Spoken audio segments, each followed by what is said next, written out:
सभी को प्रणाम। जय गुरुदेव, हरिओम। आज हम पढ़ रहे हैं पंचम मंडल और उसका सप्तम अध्याय। उसका नाम है उपासना, साधना, आराधना, प्रकरण।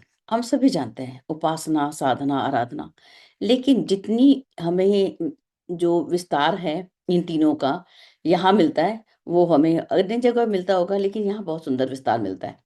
तो इसको हम देखते हैं और इसको हम अपने जीवन में उतारने के लिए हम अपना प्रयास देखते हैं, हम कैसे कर सकते हैं इसको। तो इसके अंदर जो है आज का सत्र जो है यथाक्रम ज्ञान का सत्र प्रारंभ हुआ। जिज्ञासुगण जो थे वो अपने नियत समय पर पधारे और अनुशासन पूर्वक अपने अपने स्थानों पर जाके बैठ गए। और शस्त्र सत्र के जो अध्यक्ष हैं याज्ञवल्क्य ऋषि, उन्होंने अपने उपस्थित जो मनीषी हैं उनसे पूछा कि आज जो है सत्र का अवसान दिवस है, कि अंतिम दिन है। जो शंकाएं आशंकाएं आपकी शेष रह गई हों उन्हें आप निसंकोच प्रकट कर दीजिए। प्रसंगों का सही समाधान होने पर ही संशयों का निराकरण होता है। कि अगर प्रसंग का सही समाधान हो जाए तो जो हमारे संशय हैं वो दूर हो जाते हैं और चित्त जो है एक विश्वास कर लेता है और अंतिम विश्वास पूर्वक अंतिम निष्कर्ष तक पहुंचता है।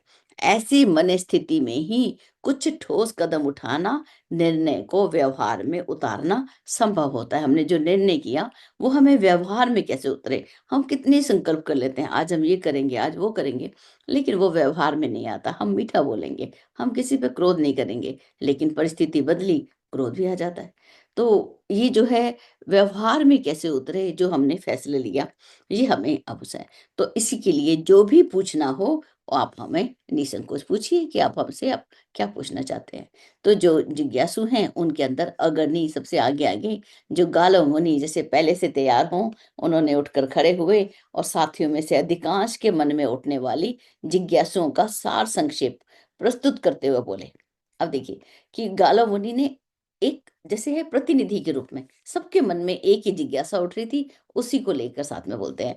कहते हैं, हे देव, ऋतंबरा प्रज्ञा की सर्वोच्च गरिमा को हमारी ही तरह अन्य अनेक आत्मविद्या के पथिक जानते हैं और अनुभव करते हैं। कि हम जानते हैं कि उसकी महत्ता क्या है, ऋतंबरा प्रज्ञा की, उसकी गरिमा को जानते हैं। कौन लोग जानते हैं? जो आत्मविद्या के पथिक है और वो अनुभव भी करते हैं, उसकी प्रेरणाओं को अपने जीवन में उतारते भी हैं। लेकिन लगता है उस तत्व ज्ञान का अभ्यास का क्रम विदित न होने से ऐसी अड़चन आती है कि ज्ञान की कर्म में परिणति हो नहीं पाती। कि ऐसी जो है बाधाएं आ जाती हैं जीवन में। ज्ञान तो है, जानकारी तो है, लेकिन वो कर्म में उतरता नहीं है। इस अवरोध के कारण को हम जानना चाहते हैं, क्या कारण है, क्यों नहीं उतरता व्यवहार में। साथ ही हम उस वो मार्गदर्शन भी हमें दीजिए जिसमें कि जिससे क्या होता है, महाप्रज्ञा का जीवन में अवधारण संभव हो सके। ये जो महाप्रज्ञा है ये हमारे जीवन में उतर सके।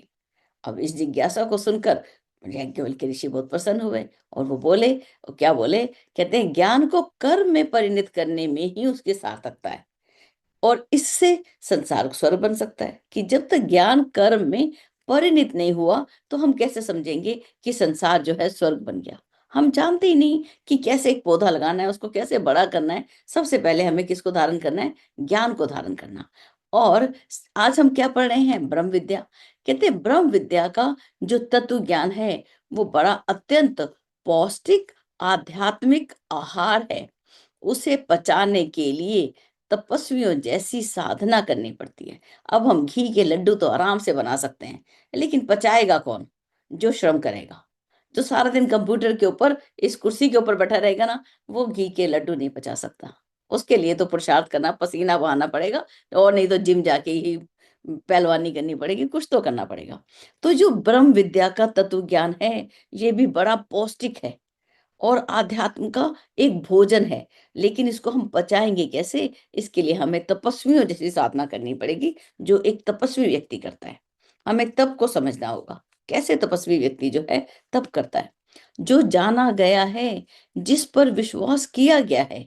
अब हमने जान भी लिया, हमने विश्वास भी किया, मनस्वी उस पर चलने का भी साहस पूर्वक प्रयत्न करते हैं और इसमें सफल होते हैं। और जो मनस्वी होता है वो बड़ा इसमें कोशिश करता है, प्रयत्न करता है और इसमें सफल भी होता है। तो ये क्या हुआ, ये हमें ज्ञान और कर्म को हम कैसे जीवन में उतारें, और ब्रह्म विद्या क्या है, एक पौष्टिक आहार, उसको पचाना है अपने जीवन में।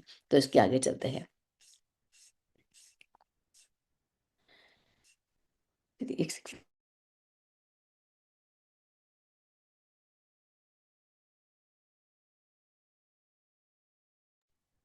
जी दी। धन्यवाद। हे जिज्ञासुओं, अब देखिए बड़ा सुंदर है यहाँ पर। ये विश्व ब्रह्मांड ईश्वर, जीव और प्रकृति के तीन तत्वों से बना है। अब ये पूरे इन तीन को हम समझते हैं आज। ये विश्व ब्रह्मांड किससे बना, एक ईश्वर है और एक जीव है और एक प्रकृति है, तीनों ही हैं। अब जब ईश्वर की आराधना करते हैं तो हम कहाँ होते हैं, ईश्वर के पास होते हैं। रूप क्या होता है हमारा, जीव, और किसके सानिध्य में होते हैं, प्रकृति के सानिध्य में होते हैं हम। तीनों से ओत प्रोत हैं हम। ये विश्व ब्रह्मांड पूरा परमात्मा की तीन शक्तियों को हम जाने, ब्रह्मा, विष्णु और रुद्र के रूप में। एक सृजन करती है, एक परिपोषण करती है और एक परिवर्तन की व्यवस्था बनाती है।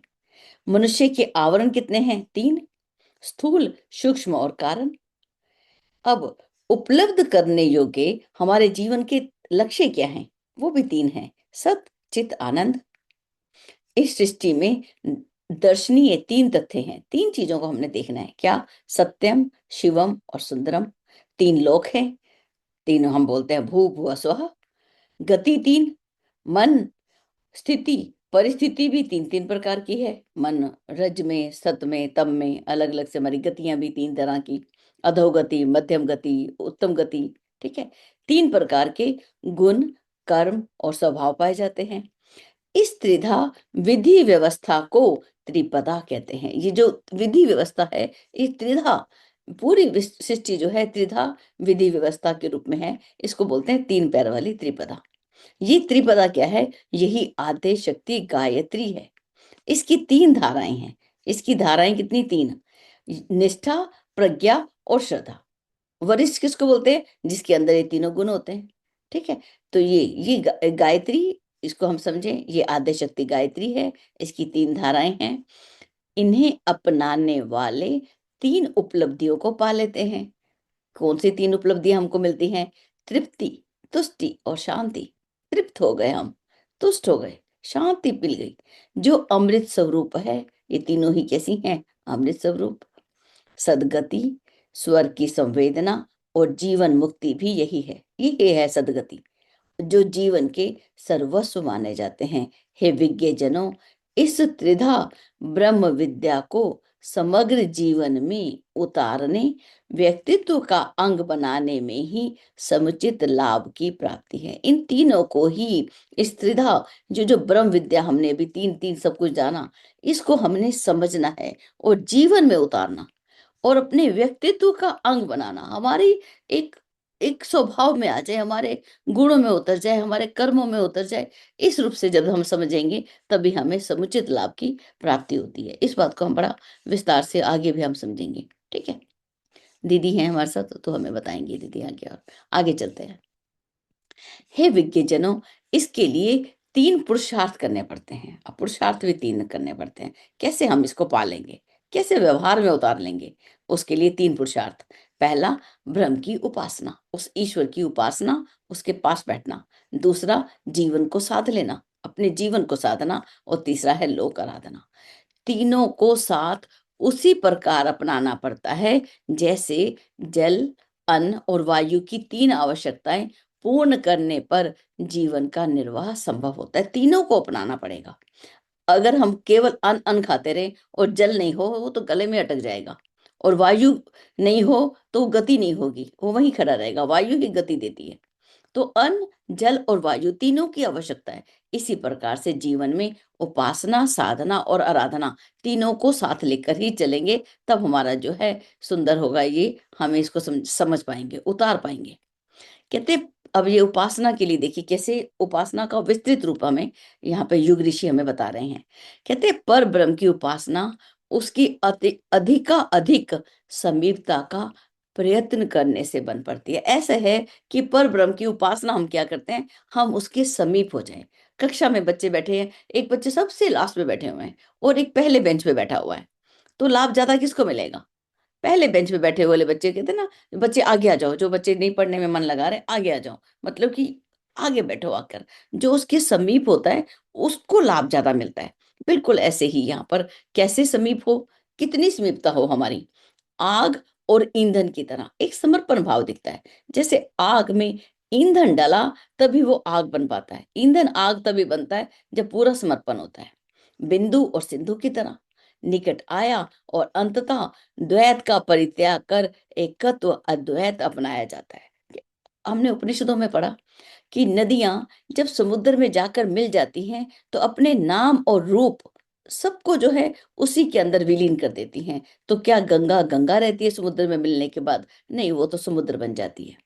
क्या वो गंगा का अपना रूप रहता है, उसका अलग से पहचान सकते हैं कि ये गंगा का पानी है, ये समुद्र का पानी है? नहीं, वो तो एक हो जाती है।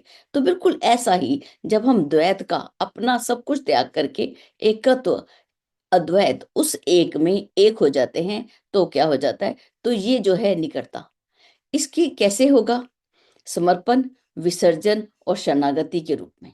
हम एक समर्पण भाव, अपना विसर्जन, जब हम सूर्य को अर्घ देते हैं तो उसमें भाव क्या रहता है? हम अपने आप को ईश्वर के लिए अर्घ देते हैं, अपना विसर्जन करते हैं, ईश्वर के साथ एकाकार को स्थापित करते हैं कि हम आपके साथ एक हो गए। अब हम भी आपके साथ मिलकर इस विश्व को प्रेरणा दे रहे हैं, ताप दे रहे हैं, जीवन दे रहे हैं, आप जैसे ही हो गया। जब ये भाव हमारा आ जाता है तब हम विसर्जित होते हैं, उसके साथ एक होते हैं। शरणागति, रामचरितमानस में एक श्लोक आता है, कोशिश करती हूँ देखो याद रहेगा तो। श्रवण सुजस सुनि आयु, प्रभु भंजन भवभीर, त्राहि त्राहि आरति हरन, शरण सुखद रघुबीर। हे रघुबीर, तेरी जो शरण है, जब विभीषण जी आते हैं तब वो उस समय सोचते हुए आते हैं कि जो राम की शरण है वो सबसे सुंदर शरण है, उसी की शरण में जाना। जब ये शरणागत की भावना आ जाए कि मैं तेरी शरण हूं और मुझे अपना ले भगवान, मुझे अपनी शरण में ले ले, तब जो है, तब हम आगे बढ़ सकते हैं। और देखिए समीपता का लाभ क्या होता है, हम उसके पास बैठे तो क्या रूप अंतर अंतर आता है हमारे जीवन में। जब हमने अपना विसर्जन कर दिया, समर्पण कर दिया, उस समय कहते हैं चंदन वृक्ष के निकट उगे झाड़ झंखाड़ सुगंधित हो उठते हैं। चंदन वृक्ष के पास जो झाड़ियां होती हैं वो कैसी हो जाती हैं? वो भी सुगंधित हो जाती हैं। स्वाति बूंदों को उदरस्त करने पर स्वाति बूंदों को वो खा लेती है, निगल लेती है। तब सीप कैसी होती है? मूल्यवान, उज्जवल, बड़ी बड़ी मोती उगलती है। तब वो जो है सीप जो है वो मोतियों को देने वाली हो जाती है। वृक्ष से लिपट कर बेल उतनी ही ऊंची उठती है जितना ऊंचा वृक्ष है। इसकी भी कथा सुनाते ना, प्रज्ञा पुराण में कथा कहानी आती है कि एक वृक्ष जो है, एक के ऊपर लता जो थी वो बड़ी लहरा रही थी।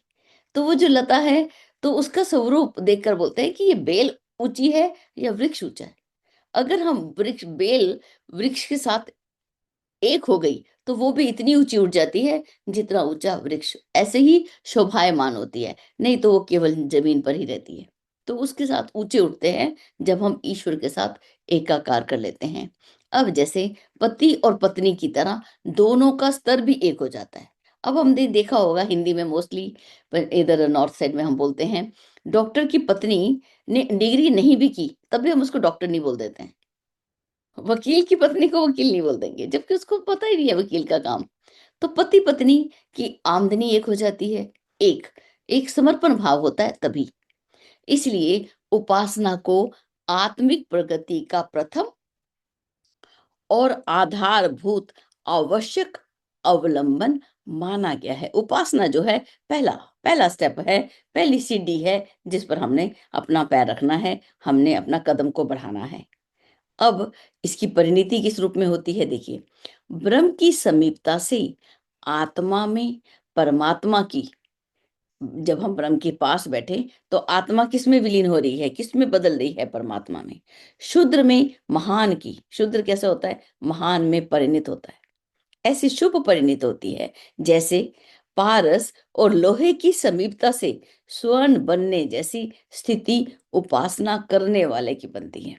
कि जब पारस के पास लोहा गया, या लोहे के पास पारस गया, दोनों का आपस में जब समीपता आई, दोनों का आपके साथ एकीकरण हुआ, तो क्या हुआ, लोहा जो है वो जो है वो क्या बन गया, स्वर्ण बन गया।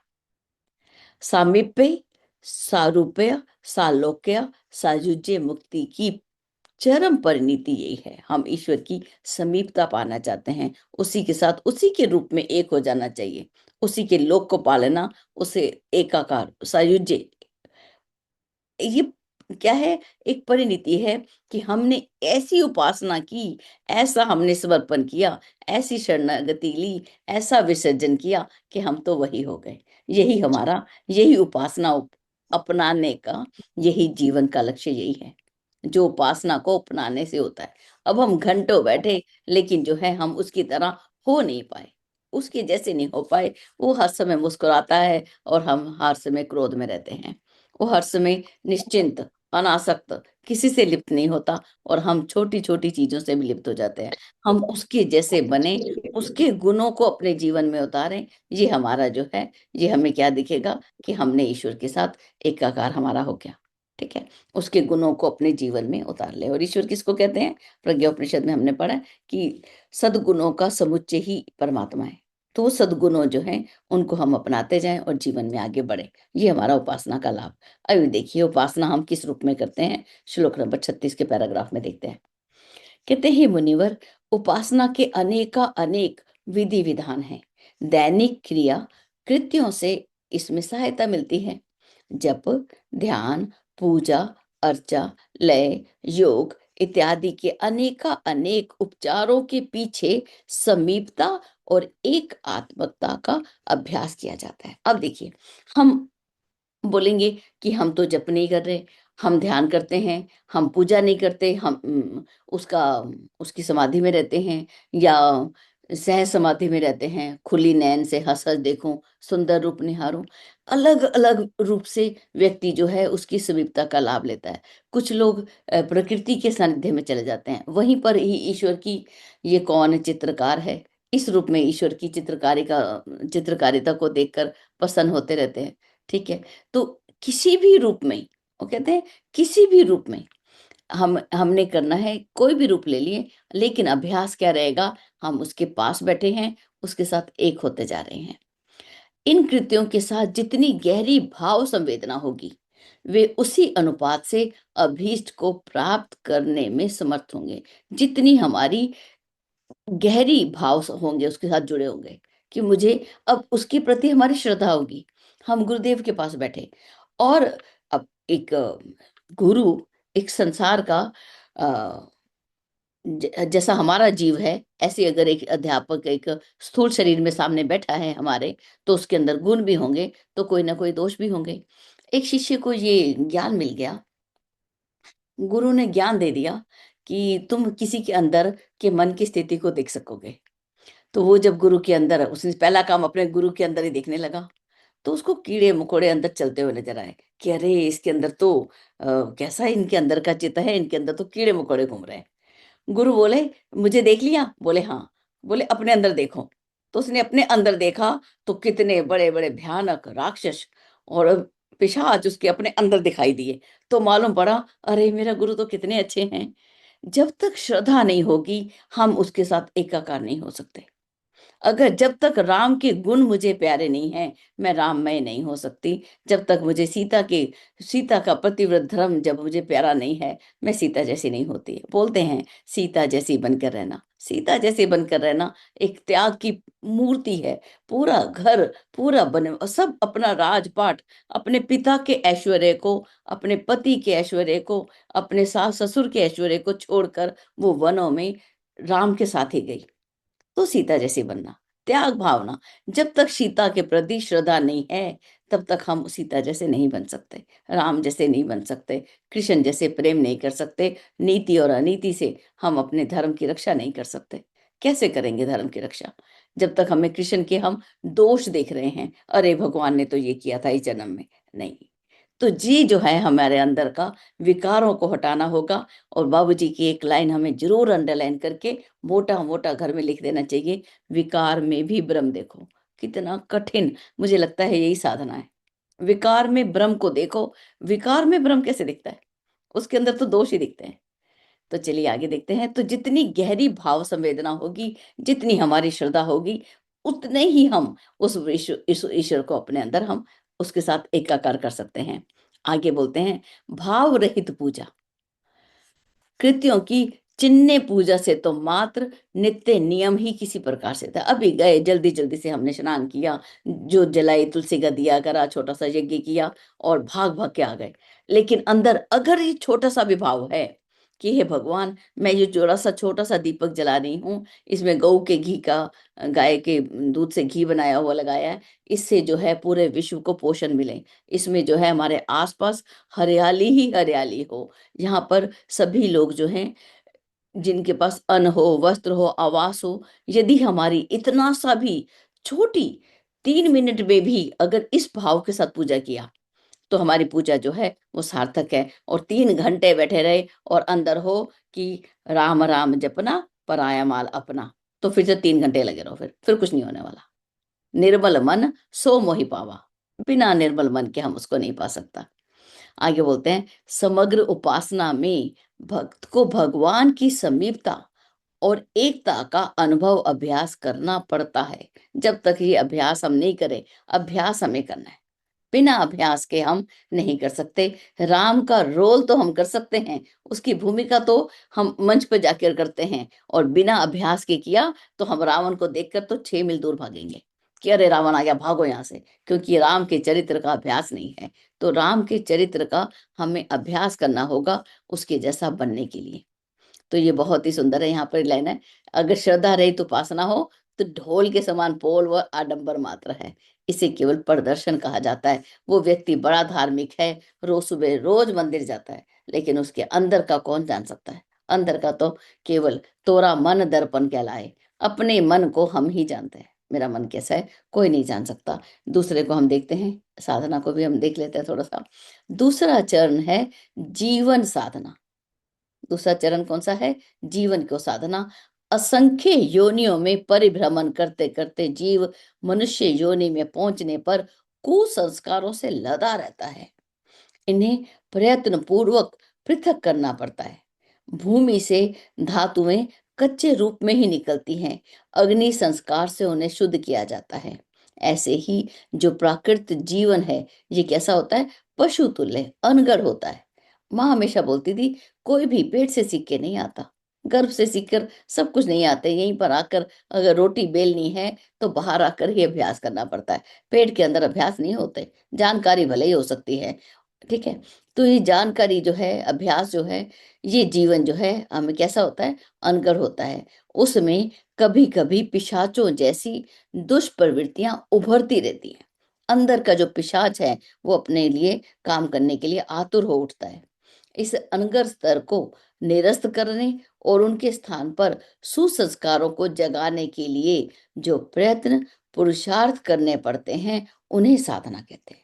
अपने अंदर के ये कुसंस्कारों को हटाना, सुसंस्कारों को जगाना, और उसके लिए जो हम प्रयास करते हैं, उन्हें हम क्या कहते हैं? साधना कहते हैं। साधने पर सर्प, सिंह, रीछ, वानर जैसे अनगढ़ प्राणी उपयोगी बन जाते हैं। साध लेते हैं तो सपेरा जो है सर्प से भी वो धन कमा लेता है।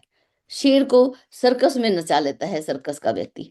रीछ, वानर, वानर को तो सड़कों पर लेकर तमाशा करके भी वो अपनी रोटी कमा लेता है। तो अनगढ़ प्राणी ये भी उपयोगी बन जाते हैं। और वो जो साध लेते हैं वो कैसे हैं? स्वयं श्रेय पाते हैं और पालने वाले को सुसंपन्न बनाते हैं। और ये जो रीछ वानर हैं, इनको भी श्रेय मिलता है, अरे ये वानर देखो क्या कर रहा है। और जो पालने वाला है, जिसने उसको पाला है, उसको कैसे बनाते हैं? सुसंपन्न बनाते हैं, धनवान बना देते हैं, उसका जीवन यापन करने की उसको सामर्थ्य दे देते हैं। ये धरातल आरंभ में ऊबड़ खाबड़ था। ये धरती जो आज हम देखते हैं, सड़कें बनी पड़ी हैं, इतने सुंदर सुंदर मकान बन गए हैं, क्या प्रारंभ में ऐसा था? मनुष्य ने ही उसे समतल, सुंदर और उर्वर बनाया है। यही प्रयास जीवन परिष्कार के लिए भी करना पड़ता है। जीवन का जो सुंदर, इसको भी हम समतल बनाना, सुंदर बनाना और उर्वर बनाना, उपजाऊ बनाना, ये हमारे जीवन का परिष्कार के लिए भी हमें काम करना पड़ता है। तो हमारे जीवन का परिष्कार ये करने के लिए हमें अपनी आदतों, मान्यताओं, आकांक्षाओं को साध लेना होता है। साधना में अपने चिंतन को उत्कृष्ट और कर्तृत्व को आदर्श बनाने के लिए हर घड़ी प्रयत्नशील रहने की सुनिश्चित योजना बनाकर चलना पड़ता है। तो ये बहुत कुछ है, हम इसको पढ़ सकते हैं। सादा जीवन उच्च विचार, ये इसी साधना के ही क्रम में हम इसको देखते हैं। साधना से होता क्या है? साधना से शक्ति मिलती है, शक्ति से सिद्धि मिलती है। तो ये सिद्धांत जो है हम सभी जानते हैं। साधना ही तपश्चर्या है, उसमें कषाय कल्मशों से, मल आवरण विक्षेपों से हठ पूर्वक जूझना पड़ता है। साधना को ही तपस्या किया। यहाँ पर हमें अपने अंदर के कषाय कल्मशों से लड़ना हमें पड़ेगा, और अपने अंदर का मल, जो हमारा अंदर एक मैल आ चुका है, ठीक है, और ऐसे इनको हठ पूर्वक निकालना पड़ेगा। ये आसानी से नहीं निकलते, हटाना पड़ता है। आदतें सुधारने में आंतरिक विग्रह खड़ा होता है। आदतें सुधारने में मन अंदर जो है वो बोलता है, अरे थोड़ी देर और सो जाना, थोड़ी देर और, अरे खा लेना, इससे क्या फर्क पड़ता है। अरे ये अंदर का विग्रह बोलेगा नहीं, नहीं खाना, इसको मना किया ना। तो अंदर का विग्रह अगर मजबूत है तो हम आदत सुधर जाती है। और इसमें कैसे होगा ये, इसके लिए लिखा, धैर्य और साहस के साथ जूझने पर ही मनोविग्रह सधता है। मनोनिग्रह होगा दीदी, है ना, उसमें धैर्य तो और मैम साहस के साथ। मुझे लग रहा है 47 से 51 छूट गया, मुझे ऐसा लग रहा है मैम। 47 से जी दीदी 51। छूट गया, हाँ जी दीदी। चलिए इसको दोबारा पर से 47 पे आते हैं वापस। कहते हैं, भीतर से उभरने वाली और बाहर से घुस पड़ने वाली दुष्प्रवृत्तियों से सतर्क रहना। साधना कैसे करें कि जो अंदर से उभर के बाहर आती हैं और बाहर से भीतर की ओर घुस पड़ती हैं, इनसे हमें सावधान रहना, इन्हें निरस्त करना, ये जीवन साधना है। देखिए कितना विस्तार से साधना को हमें बताया गया। इसके लिए संतुलित दिनचर्या निर्धारित करनी पड़ती है। एक हमें पहले से हमें निश्चित करना है कि मुझे किस समय हमें क्या करना है, एक दिनचर्या। क्योंकि प्रज्ञा पुराण या प्रज्ञा उपनिषद जब प्रारंभ हुआ, उसी में ही भगवान विष्णु ने देव ऋषि नारद को बोल दिया था कि अगर सामान्य व्यक्ति भी चाहते हैं कि हमें ब्रह्म विद्या को पाना, तो एक आसान तरीका है अपनी दिनचर्या में परिवर्तन और दृष्टिकोण में परिवर्तन। सिर्फ दो बातें बताई थी, दिनचर्या परिवर्तित करें और दृष्टिकोण। बस इसी दो के ऊपर इस दृष्टिकोण को परिवर्तित कैसे करें, इसके लिए युग ऋषि को पूरी प्रज्ञा उपनिषद लिखनी पड़ी कि भाई बताऊं कैसे बदलेगा हमारा दृष्टिकोण, दिनचर्या को निर्धारित कैसे करना पड़ेगा। औचित्य को अपनाने का आग्रह हर घड़ी जीवंत रखना पड़ेगा। जो उचित है उसको अपनाना, जो अनुचित है उसको हटा देना। सादगी से भरा जीवन और उत्कृष्ट चिंतन की रीति नीति अपनानी होती है। वासना, तृष्णा, अहंता के आक्रमणों से अपनी ढाल सदा सही रखनी पड़ती है। इस लाइन को भी देखें। अब वासना का प्रहार आया हमारे ऊपर, तृष्णा आई, अहंता आया, तो हमें कैसे हम बचेंगे इस, अब यहाँ पे आक्रमण हमारे ऊपर हो रहा है, तो अपनी ढाल जो है हमें मजबूत रखनी पड़ेगी। ऐसा नहीं हो कि ये तीन प्रकार के जो असुर हैं ये हमारे ऊपर वार करें और हमारी ढाल ही टूट जाए और हम इनके जकड़ में आ जाएं। तो इनसे अपनी ढाल को, अपने आप को बचा के रखना पड़ेगा। लालच और व्याह मोह की हथकड़ी, बेड़ी अपने हाथों आप ही काटनी होती है। ये जो लालच की और एक जो व्यामोह, जो जो हम अपनों से ही मोह करते हैं, भाई नहीं ये ही मेरा है, मुझे तो इसी पर काम करना है। धृतराष्ट्र ने अगर इस मोह की हथकड़ी को काट दिया होता, इस बेड़ी को काट दिया होता, तो इतना बड़ा महाभारत नहीं होता। हम भी इस व्यामोह से हम बचें, इसको अपने आप ही हटाना होगा। कोई दूसरा व्यक्ति आके नहीं हटाएगा कि नहीं भाई साहब आप मोह ना करिए। अगर इतना सरल होता तो देव ऋषि नारद तो कितनी बार एक व्यक्ति के पास गए कि भाई चलो हम चलें, वानप्रस्थ की प्रक्रिया प्रारंभ करें। बोले नहीं अभी तो बच्चे छोटे हैं, नहीं अभी तो बच्चे, उसके पोता पोती हैं, नहीं अभी तो बच्चों का बिजनेस बहुत मुश्किल से चल रहा है। लेकिन नहीं, अपने जीवन का, अपनी दिनचर्या में से 2 घंटे भी वो निकाल कर दूसरों के कल्याण में नहीं लगा, तो इसको देवऋषि नारद नहीं काट सके तो कौन काट सकेगा। हमें अपने हाथों ही करना है, अपने हाथों से अपने हाथ की बेड़ियों को काटना है, अपने पैर में पड़ी हुई जंजीरों को काटना है। निरंतर सत्प्रयोजनों में निरत रहने की रीति नीति अपनाए रहने में साधक को तत्पर रहना पड़ता है, कि हमेशा सत्प्रयोजन में निरत रहना, ऐसी ऐसी रीति और नीति को अपनाना, ऐसा क्या है, साधक को तत्पर रहना पड़ता है। जीवन साधना का यही स्वरूप है, ये जीवन की साधना है। मलिनताओं का मलिनताओं का आवरण हटने पर सत्य का दर्शन होता और अनुग्रह मिलता है। अब मलिनता, ईशावास्य उपनिषद में आता है, वो ईश्वर से प्रार्थना करता है, हिरण्मयेन पात्रेण सत्य शापे हितमुखम तत्वम पूषण अपावृणो, कि हे ईश्वर, ये जो सोने का पात्र मेरे सिर के ऊपर ढका हुआ है, क्योंकि सत्य और मेरे बीच में एक आवरण है। वो आवरण कैसा है, वो सोने जैसा है, बहुत आकर्षित है। मैं उसी में उलझ जाता हूँ। उस सोने का जो ये इतना सा बर्तन मेरे ऊपर रखा हुआ है, इसको अनावृत कर दें, इसको हटा दें, जिससे कि मैं तुम्हें देख सकूं। और उसके अंदर ही दूसरा श्लोक आता है, जैसे ही अनावृत हुआ तो वो किसको देखता है, वो अपने आप को देखता है, वो मैं ही हूँ। उसका भी बड़ा सुंदर स्वरूप है उसका। एक मिनट इन दोनों सूत्रों को ले लें, ये रहा, क्योंकि इन दोनों के साथ ये रहा, देखिए खुला भी वही पेज। देखिए पहला सूत्र क्या है इसमें, हिरण्मयेन पात्रेण सत्य स्यापि हित मुखम तत्वम पूषण अपावृणो सत्य धर्माय दृष्टि, कि सोने के पात्र से सत्य का मुख ढका हुआ है। और मुझे, क्योंकि मुझे ही क्यों बोला, क्योंकि मैं आत्मा के अवलोकन का इच्छुक हूं, मैं चाहता हूं मैं उस सत्य को जान सकूं, इसीलिए आप उसको अपावृत कर दें, उसको हटा दें। और वो कहते हैं जैसे ही वो देखते हैं तो उसने अपने आप को क्या देखा, देखिए यहाँ पे लिखा ना, मलिनताओं का आवरण हटने पर सत्य का दर्शन होता है और अनुग्रह मिलता है। ईशावास्य उपनिषद का 16 नंबर का श्लोक उसको बता देता है कैसे उसने सत्य का दर्शन किया।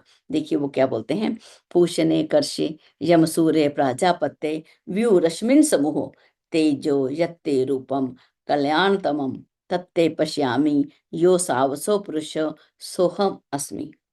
कहता है हे पूषण, हे एकाकी गमन करने वाला, हे परमात्मा, हे यम जो दुनिया का नियमन करता है, हे सूर्य जो सबको प्रेरणा देता है, हे प्राजापत्य, आप अपनी इन किरणों को हटा ले।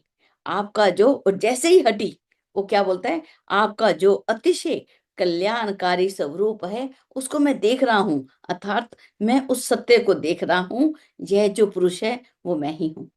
सोहम अस्मि, जब ये किरणें हट जाएंगी, जब हमारे ऊपर का ये जितनी कलमश कषाएं हैं, जो मलिनताएं हैं, जो हमारी वासना तृष्णा अहंता है, इसके आक्रमण से हम बच जाएंगे, तो हम सत्य का वो स्वरूप देखेंगे। वो कौन है, वो मैं ही हूँ। अष्टावक्र और राजा जनक की इतनी सी बड़ी सुंदर सी 2 लाइन की बात है। राजा जनक ने कहा मुझे उस सत्य का दर्शन करना है, तो बोले वो तुम ही तो हो, बस। और राजा जनक अगली लाइन क्या बोले, हाँ वो मैं ही हूं। 3 लाइनों के अंदर किसी को ब्रह्म की साक्षात्कार होता है।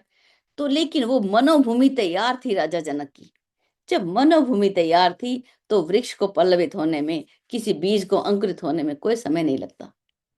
तो ये जो है, इस स्थिति में हम आपको ले अपने आप को लेके आए, और उपनिषदों के साथ हम एक एक बात को ध्यान रखें। आज यहीं से रखते हैं, क्योंकि ये साधना से शक्ति और उसके बाद आराधना, हम इसको सबको साथ साथ आगे लेंगे। समय हो चुका है तो हम सीधा ही चलते हैं दीदी के आशीर्वाद की ओर। दीदी, हमें प्रारंभ में मैंने देखा था दीदी को। जी दीदी।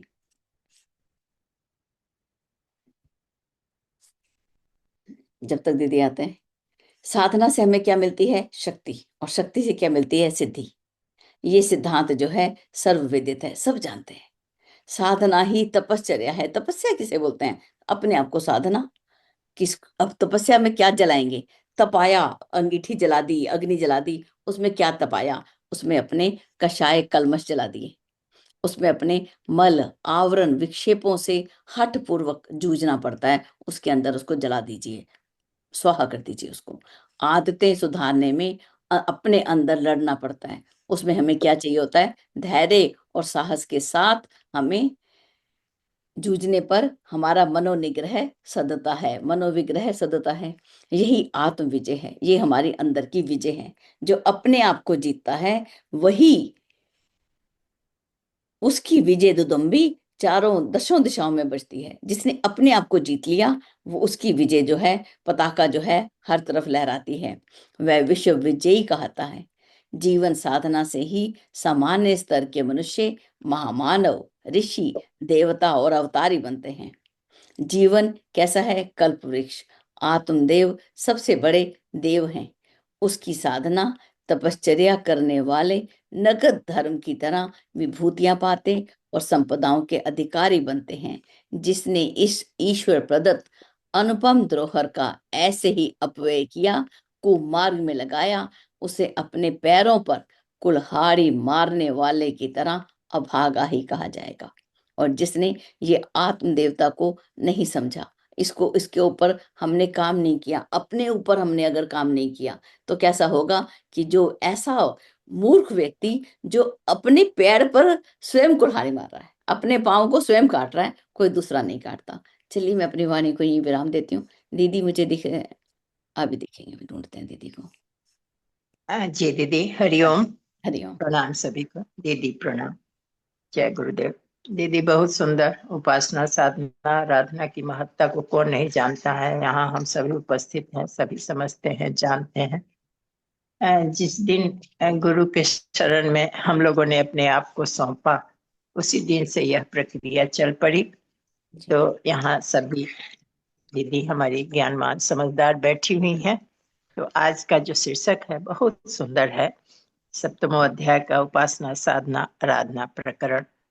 तो ये तो उस घी के लड्डू जैसा है, जितना ही खाया जाए उतना ही आनंद आए।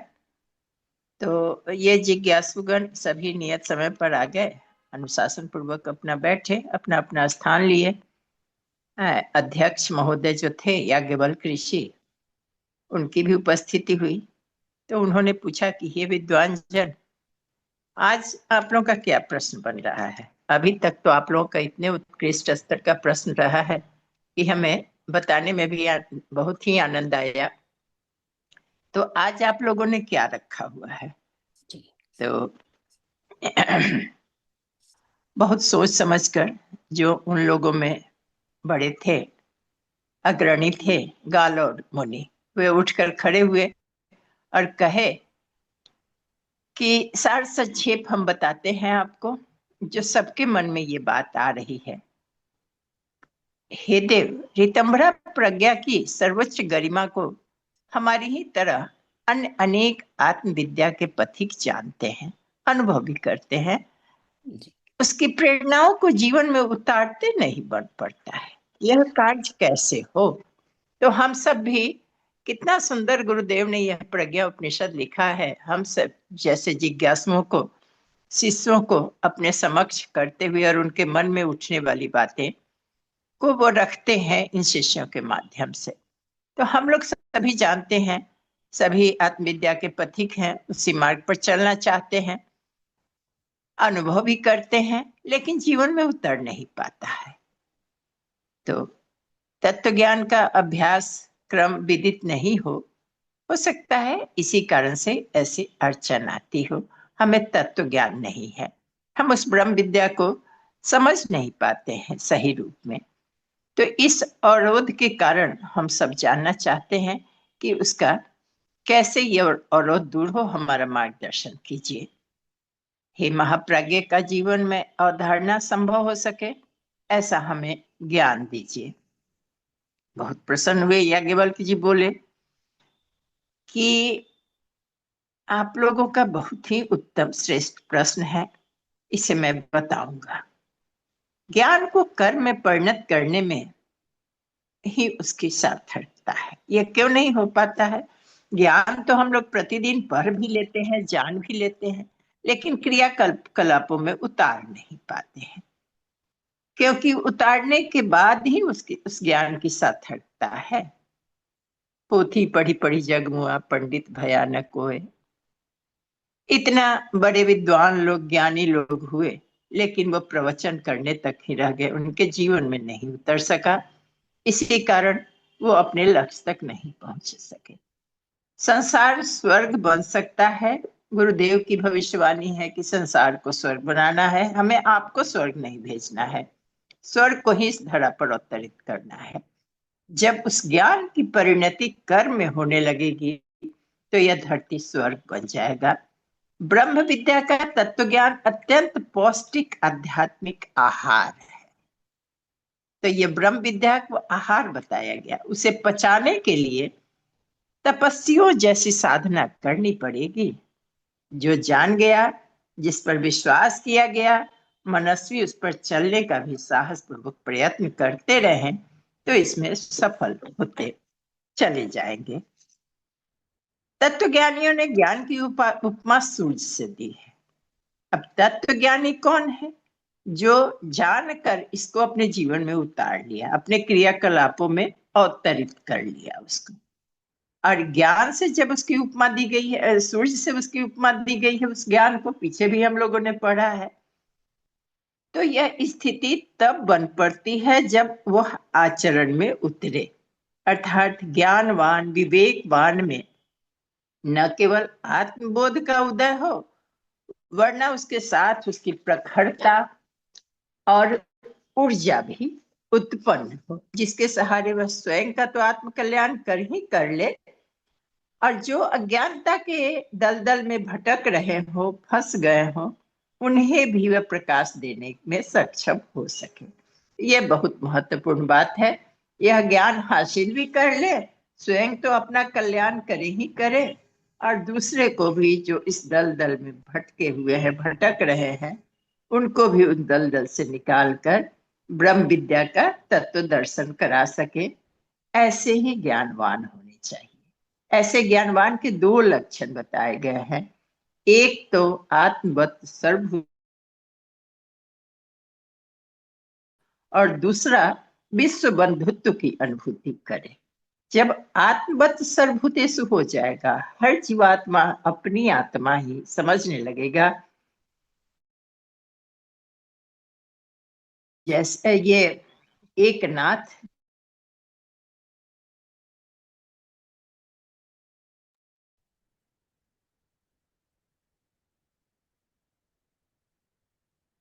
दीदी, आपकी आवाज कट रही है। करने लगा, हंसी हंसाती आपकी जिंदगी आवाज जीना, कट रही है सुख बीच को बीच में ना। दूसरे को भी है, सुख बांटे और दुख बटाए। कट रही है दीदी? जी दीदी, बीच नेटवर्क बीच का में कट रही प्रॉब्लम है, हो थोड़ा सकता इंटरनेट के है, उसमें आ जाइए। हाँ, प्रॉब्लम हो सकता है। हम कोशिश करते हैं थोड़े शब्दों जी। को रखें तो जिसे देखकर यह समझा जा सके कि ज्ञान ने कर्म में, मान्यता ने प्रयास में परिवर्तित होने का साहस भरा कदम उठाया है।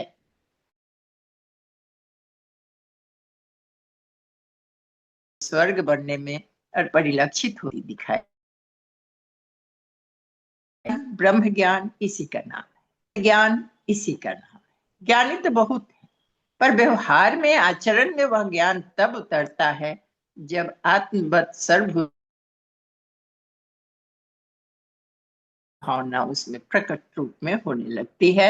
इसे आत्मसात करने के लिए, इस ब्रह्म ज्ञान को, आत्मज्ञान को आत्मसात करने के लिए व्यक्तित्व में से अनगढ़ तत्वों को निकालकर बाहर करना होता है। तरीका भी सिखा दिया जा रहा है यहाँ।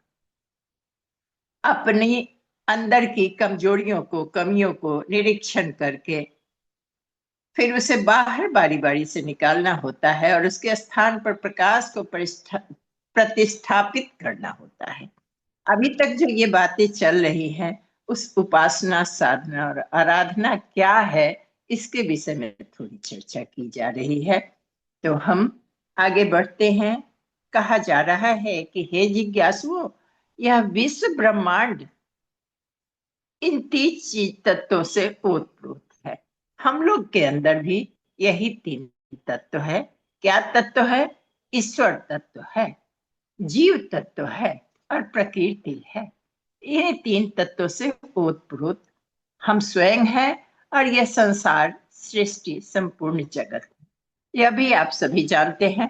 कैसे ईश्वर है हमारे अंदर? वह आत्मा ईश्वर है। जीवात्मा जो है, जो हमारा कर्म भोगने आया हुआ है, वह जीव है, और प्रकृति, हमारी शक्ति जो है, सो वह प्रकृति है। इन्हीं तत्वों, तीनों तत्वों का सम्मिश्रण इस संपूर्ण ब्रह्मांड है। यह व्यष्टि है, यह समष्टि है। परमात्मा की तीन ही शक्ति काम करती है, ब्रह्मा विष्णु रुद्र के रूप में। सृजन, परिपोषण और परिवर्तन के रूप में मनुष्य के तीन ही अवतरण हैं। स्थूल रूप है, सूक्ष्म रूप है, कारण रूप है। सूक्ष्म शरीर, स्थूल शरीर और कारण शरीर है। तीन ही उपलब्ध करने योग्य लक्ष्य है। क्या है? सत्य, चित्त और आनंद। सत्य स्वरूप, चैतन्य स्वरूप और आनंद स्वरूप। इस सृष्टि में तीन ही चीज देखने योग्य है, सत्य, शिव और सुंदर। तीन ही लोक है, गति भी तीन और मन स्थिति परिस्थितियां भी तीन तीन प्रकार की हैं। तीन प्रकार के ही गुण कर्म स्वभाव पाए जाते हैं। इस त्रिधा विधि व्यवस्था को ही त्रिपदा कहते हैं। और त्रिपदा कौन है? यही आद्य शक्ति गायत्री है, जिसकी तीन धाराएं हैं। क्या क्या है? निष्ठा है, प्रज्ञा है, श्रद्धा है। इसे अपनाने वाले तीन उपलब्धियां प्राप्त करते हैं। क्या क्या उन्हें प्राप्त होता है? तो वो तृप्त होते हैं, तुष्टि प्राप्त होती है और शांति मिलती है, जो हम लोग ध्यान के समय इसको ध्यान में गुरुदेव हमें बताते हैं। तृप्ति, तुष्टि, शांति। स्थूल शरीर, सूक्ष्म शरीर और कारण शरीर के ये गुण हैं। फिर और क्या प्राप्त होता है उस त्रिपदा की उपासना करने से? आयु, प्राण, प्रजा, पशु, कीर्ति, द्रव्य और ब्रह्म वर्चस्व, ये सभी प्राप्त होते हैं। और यही सभी तृप्ति, तुष्टि, शांति के, सदगति, स्वर्ग और मुक्ति के सभी प्रतिफल बनते हैं। अमृत, पारस और कल्प वृक्ष की परिधि में ये सभी आ जाते हैं। तो गायत्री माता की सत्ता कारण शरीर में श्रद्धा, सूक्ष्म शरीर में प्रज्ञा देती है, स्थूल शरीर में निष्ठा बनकर प्रकट होती है। हे विद्यजनों, इसके लिए तीन पुरुषार्थ करने पड़ते हैं। कौन कौन सी? ब्रह्म उपासना, जीवन साधना और लोक आराधना। गुरुदेव कहते हैं, आराधना का यह अर्थ मत समझो जो पूजा आरती दिखाए तो हमने ईश्वर की आराधना करनी। किसकी आराधना करनी गुरुदेव ने बताया हुआ है? जीवंत प्रतिमा की आराधना करने को कहा है। जीवंत प्रतिमा कौन है? शरीरधारी जीव है, आत्मा है। तीनों को साथ उसी प्रकार अपनाना पड़ता है जैसे अन्न, जल और वायु के बिना हमारी आवश्यकता पूरी नहीं हो सकती है, जीवन निर्वाह संभव नहीं है। तो उपासना, साधना, आराधना के बिना हमें कुछ भी प्राप्त नहीं हो सकता है। ऋषि स्पष्ट करते हुए कहते हैं कि आत्मिक प्रगति के लिए उपासना, साधना, आराधना के त्रिविध सोपानों पर चढ़ना होगा। यह तीनों क्रिया कर्म कांड नहीं है। अब यहाँ बहुत महत्वपूर्ण बात कही जा रही है कि यह कोई सामान्य सा कर्म कांड नहीं है। उपासना, साधना, आराधना, यह क्या है? चिंतन, चरित्र और व्यवहार में होने वाले जो उच्च स्तरीय परिवर्तन है, वही है उपासना का प्रतिफल, साधना का प्रतिफल और आराधना का प्रतिफल। कारण शरीर, अंतःकरण की भाव श्रद्धा उभारने के लिए उपासना की जाती है। आत्मा की श्रेष्ठता परमात्मा की उपासना से होती है। उपासना का अर्थ क्या है? समीप बैठना, समीप अथवा उपसंग। किसके समीप रहा जाएगा? उसकी विशेषता अपनाने में आ जाना स्वाभाविक है। जहां हम बैठेंगे सामने वाले का प्रभाव हम पर पड़ेगा। गर्म लोहे के संपर्क में अगर बैठा जाए तो सामने वाला लोहा भी गर्म हो जाता है, जो ठंडा होता हुआ भी गर्मी के संसर्ग से वह गर्म हो जाता है। बर्फ का टुकड़ा है, उसके सामने जाने से सामने की वस्तु, गर्म वस्तु भी ठंडी हो जाती है। चंदन के वृक्ष के समीप जो भी झाड़ झंखार पौधे उगते हैं, वे सभी सुगंधित हो जाते हैं। प्रकाश के संग में आने वाली प्रत्येक वस्तु प्रकाशित हो जाती है। तो इस तरह से यह समझने वाली बात है कि उपासना के परिणाम क्या होते हैं। उपासना के अनेक विधि बताए गए हैं। दैनिक पूजा कृत्यों में इसमें सहायता मिलती है। जप, ध्यान, पूजा अर्चना, लय, योग, अनेक अनेक उपचारों के पीछे समीपता और एकात्मकता का ही अभ्यास कराया जाता है। इसमें भाव का बहुत महत्वपूर्ण स्थान। इन कीर्तों में, इन पूजा पाठों में जितनी गहरी भाव संवेदना होगी, वह उसी अनुपात में लाभ प्राप्त होगा। भाव रहित पूजा चिन्ह मात्र बनकर रह जाता है। तो समग्र उपासना में भक्त को भगवान के समीपता और एकता का अनुभव का अभ्यास करना पड़ता है। हम सभी अगर यंत्र वस्त्र मंत्र का जप करते करते जीवन बिता दे, फिर भी वह लाभ हमें प्राप्त नहीं होगा जो मिलना चाहिए। दूसरा चरण जीवन साधना का बनता है। असंख्य जोनि में परिभ्रमण करते करते मनुष्य जोनि में पहुंचकर कुछ संस्कारों से मनुष्य लदा होता है। उसके संस्कार समाप्त करने पड़ते हैं। अगली कक्षा हमारी साधना की आती है। प्रयत्न पूर्वक पृथक करना पड़ता है दोषों। भूमि से धातुएं कच्चे रूप में निकालती है, अग्नि संस्कार से उन्हें शुद्ध किया जाता है। प्रकृति जीवन पशु तुल्य अनगढ़ होता है। कभी कभी पिशाचों जैसी दुष्प्रवृत्तियां लेकर भी मनुष्य जन्म लेता है, अनगढ़ स्तर का होता है। तो फिर उसको उसके स्थान पर सुसंस्कार को जगाने के लिए साधना करनी पड़ती है। गुरुदेव ने साधना का मर्म बड़ा सुंदर समझाया हुआ, आसान तरीका भी बताया है। जब भी हम लोगों ने शुरू में जब दीक्षा लिया था हम लोगों ने, तो उपासना तो 5 मिनट ही करनी थी, साधना को 24 घंटे करने की व्यवस्था बनाई गई थी। क्यों?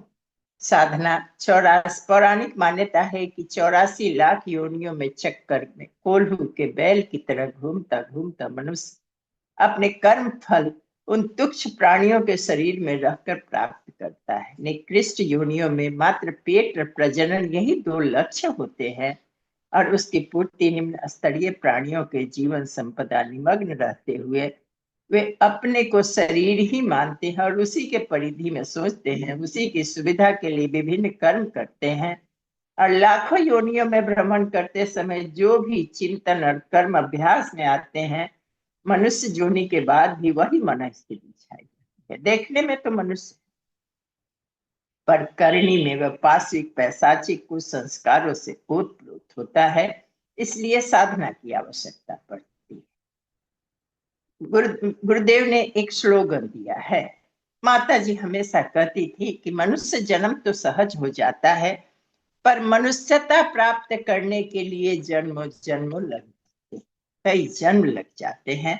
तो इसी जन्म में अगर साधना का सही ढंग से अभ्यास किया जाए तो उस कुसंस्कार से अपने को निकाला जा सकता है। इसीलिए तो मनुष्य जोनि में जन्म होता है, और द्विज जब हम बनते हैं, गुरु की शरण में आते हैं, तो यह साधना का उपक्रम हमारा साधता है और बताया जाता है। हमारे गुरुदेव ने हमें भी सिखाया है कि बिना भजन भोजन नहीं और बिना स्वाध्याय शयन नहीं। तो स्वाध्याय के बिना इन कुसंस्कारों से अपने आप को हम नहीं निकाल पाते हैं। साधना के लिए ही कहा गया है कि प्रतिदिन हमें स्वाध्याय करना है, श्रेष्ठ चिंतन में अपने आप को रखना है। जीवन साधना आदत, मान्यता, आकांक्षाओं को साध लेना है। साधना में अपने चिंतन को उत्कृष्ट, कर्तृत्व को आदर्श बनाने के लिए हर घड़ी प्रयत्नशील और सुनिश्चित योजना बनाकर चलना पड़ता है। परिष्कृत दृष्टिकोण और विवेक सम्मत कार्य पद्धति का निर्धारण करना होता है। तो साधना के लिए ही यह सारी क्रियाकलाप विधि व्यवस्था बनाई गई है। मन को कुविचारों और दुर्भावनाओं से बचाए रखने के लिए स्वाध्याय एवं सत्संग की व्यवस्था रखे रहेंगे। ये साधना का प्रथम सोपान है। साधना से शक्ति और शक्ति से सिद्धि मिलने की सिद्धांत सर्वविदित है, सभी को पता है। साधना ही तपश्चर्या है। इसमें काषाय कलमश से मल आवरण विक्षेपों से हठ पूर्वक जूझना पड़ता है। आदतें सुधारने में आंतरिक विग्रह खड़ा हो जाता है, जिसको धैर्य और साहस के साथ जूझने पर ही मनोनिग्रह संभता है। यह आत्म विजय है। यही अपना विजय कहा जाएगा। जो अपने आप को जीतता है उसकी विजय दुदुम भी सब दसों दिशाओं में बजने लगती है और वह विश्व विजयी बन जाता है। गाड़ी जब पुरानी पड़ जाती है तो उसके कल पुर्जे अव्यवस्थित हो जाते हैं, उसके कारण ऊर्जा का व्यय होने लगता है, तो वह ईंधन अधिक उपभोग करने लगता है। इसे रोकने के लिए नए सिरे से उसकी मरम्मत की जाती है, पुर्जों को कसा जाता है, तो ढीलापन निरस्त किया जाता है पुर्जों को कसकर, तभी वह श्रेष्ठ स्थिति में आ जाता है। तो मानवीय स्तर भी इसी प्रक्रिया साधना को कहते हैं। इसी प्रक्रिया साधना से मानवीय स्तर को भी गुजरना पड़ता है। मनुष्य में विभिन्न प्रकार के दोष दुर्गुण के जो काषाय कलमश चढ़े रहते हैं, उसके कारण शक्ति का सदुपयोग नहीं हो पाता है और निरंतर वो छिन्न होती रहती है। तो स्वाध्याय से अधिक श्रेष्ठ कुछ हो ही नहीं सकता है। साधना क्रम को अपनाने के लिए, साधना वाले तप करने के लिए, अब आज इतना ही आज तक दीदी ने पढ़ा है और हमें जो समझ में आया है उपासना साधना के विषय में, वो हमने कोशिश किया है समझकर अपने रखने का। तो त्रुटियों के लिए क्षमा चाहेंगे। बाकी सबको धन्यवाद, प्रणाम। जी दीदी, जी दीदी, बहुत बहुत धन्यवाद दीदी, बहुत सुंदर। जी, हम में से कोई कुछ कहना चाहते हैं तो बोल सकते हैं, कोई प्रश्न हो। प्रणाम दीदी, जय गुरुदेव। समय हो गया है जी ले दीदी, 2 मिनट 1 मिनट अगर आप बोलना चाहती हैं तो बोल लीजिए। हाँ, एक छोटी सी कथा उपासना के ऊपर कि उससे क्या लाभ होता है जी वो समझना मतलब मुझे याद आया। जी तो एक गरीब इंसान किसान था, उसके पास जब धन हुआ तो वो उस धन को सोचा कि मेरे पास रहेगा तो खर्च हो जाएगा। वो सेठ को दे आया और सेठ को कि आप जमा कर दो इसको, और जब मैं बेटी बड़ी होगी विवाह करेंगे तो हम आपको सूद सहित ये पैसा आप हमें दे देना इंटरेस्ट के साथ। तो वो दे आया।